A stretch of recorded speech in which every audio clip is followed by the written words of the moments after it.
Have you ever wondered what the Greek gods did when no one was watching?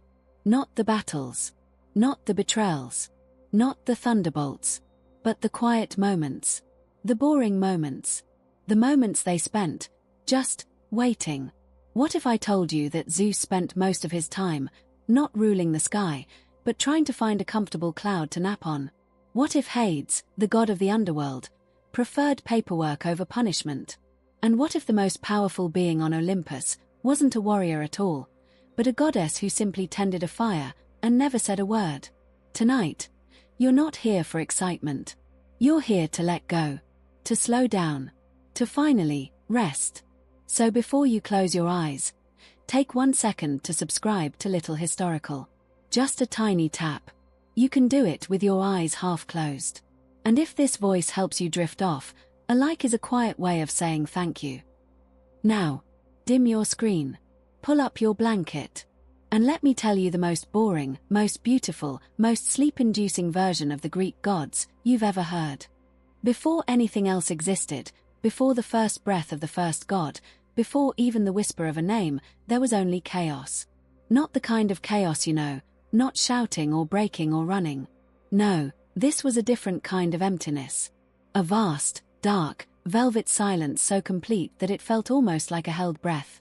And in that silence, something began to stir.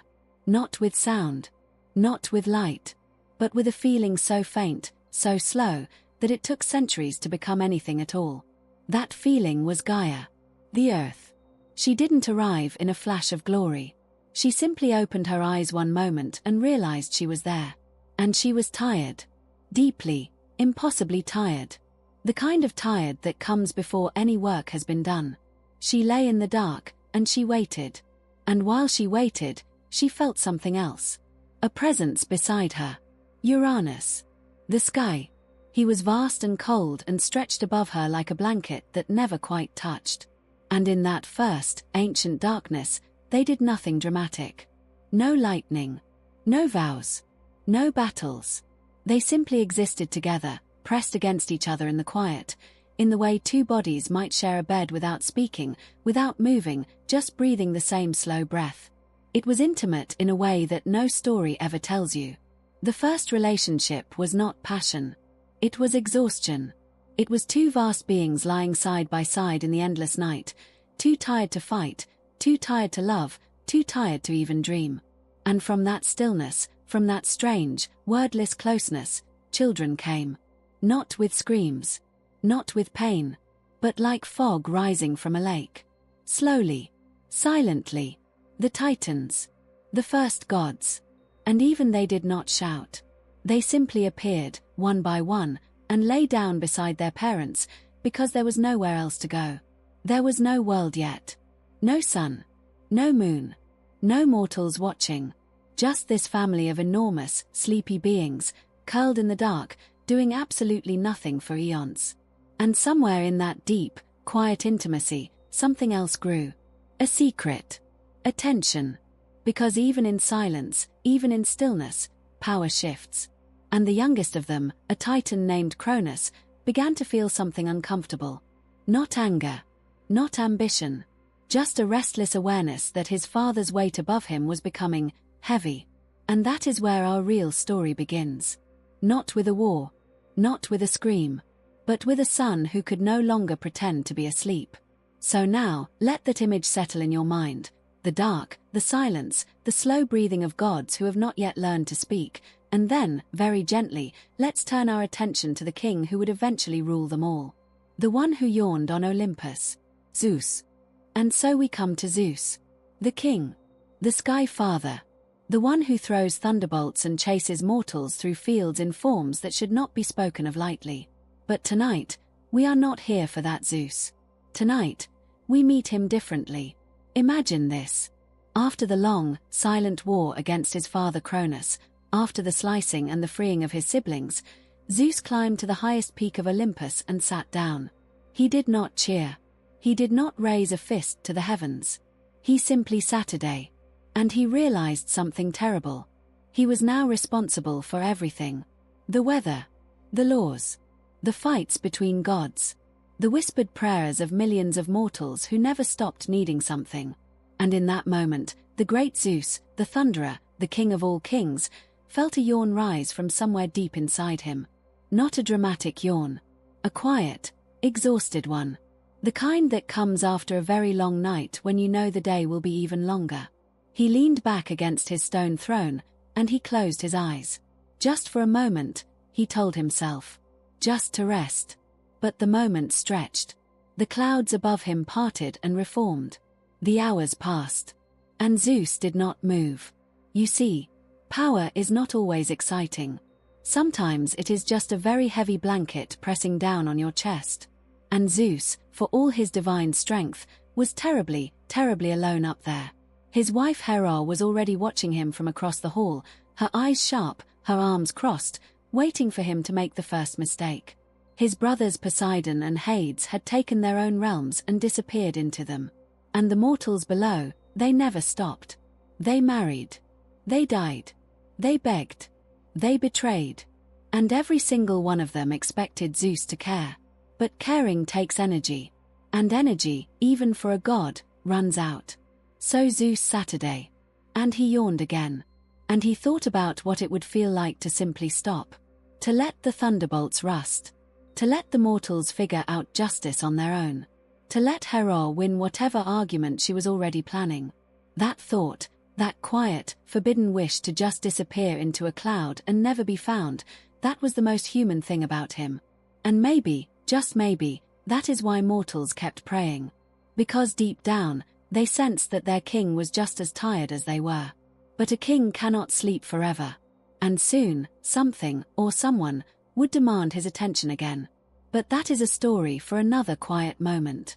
For now, let Zeus rest on his cloud, his breathing slow, his eyes half closed. And while he dreams of nothing at all, let us drift downward. Away from the sky. Past the earth. Into a darker, quieter place. The place where the other brother waits. Hades. And so we descend. Down through the cracks in the earth, past the roots of ancient trees, past the bones of creatures who forgot to pray. The air grows heavier here.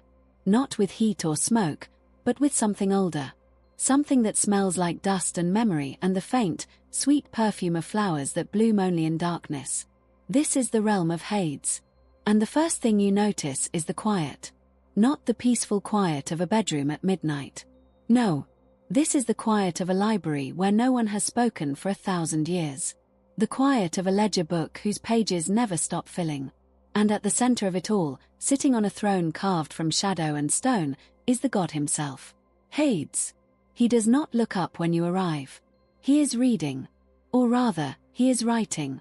His hand moves slowly across a scroll so long it spills down the steps of his dais and coils across the floor like a sleeping serpent.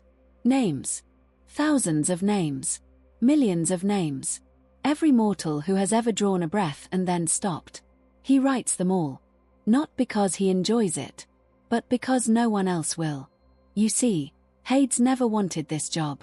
When the three brothers drew lots for the kingdoms of the world, Zeus got the sky, Poseidon got the sea, and Hades got whatever was left. Whatever no one else wanted. The underworld. A place of echoes and endings. A place where even the gods do not linger. But Hades did not complain.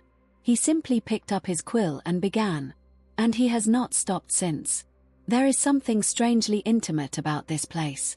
The way the darkness wraps around you like a second skin. The way the silence makes you aware of your own heartbeat. Hades sits alone, but he is not lonely. He has his dog, Cerberus, curled at his feet, 3 heads stacked on 3 paws, snoring softly. And he has his work. The endless, soothing, repetitive work of sorting souls. He does not torture. He does not rage. He simply organizes. And sometimes, late in the eternal night, he pauses. He sets down his quill. He looks out across the grey fields of asphodel where the ordinary dead wander like sleepwalkers. And he thinks about her. The one he took. The one who spends half the year beside him. Persephone. But that is a story of hunger and pomegranates and a bargain struck in the dark. And we are not ready for that story yet. For now, let us simply watch Hades work. His quill scratches softly. His breathing is slow and even. And somewhere above, in the world of light, a goddess tends a flame that never goes out. Let us rise now. Back through the earth. Back toward warmth. Back toward the one who holds everything together without ever asking for thanks. Hestia. And so we rise.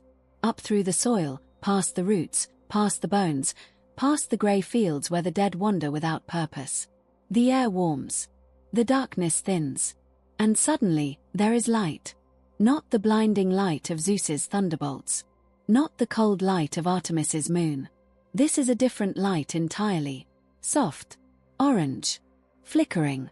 The light of a fire that has been burning for centuries in a hearth that no one remembers building. And sitting beside that fire, alone in a quiet room, is Hestia. She does not speak. She does not move.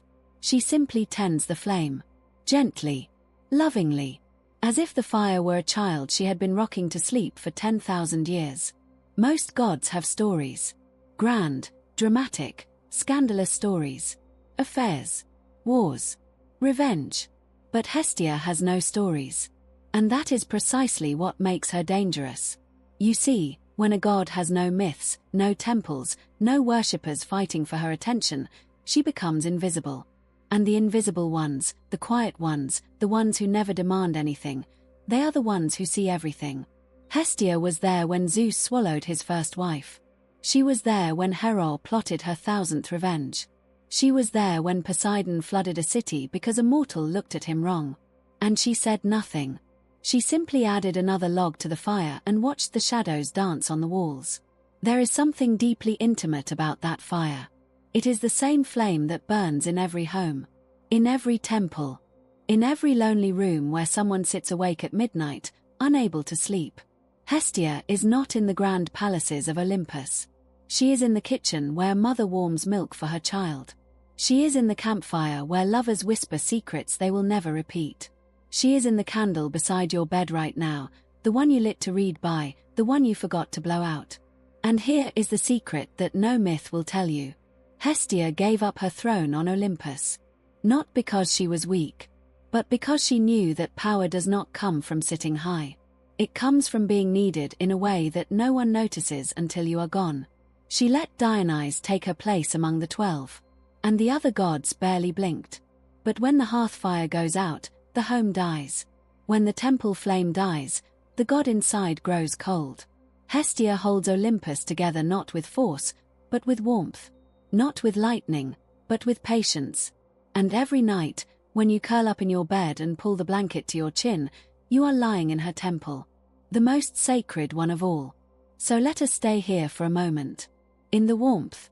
In the silence. In the flickering light that asks nothing of you except to rest.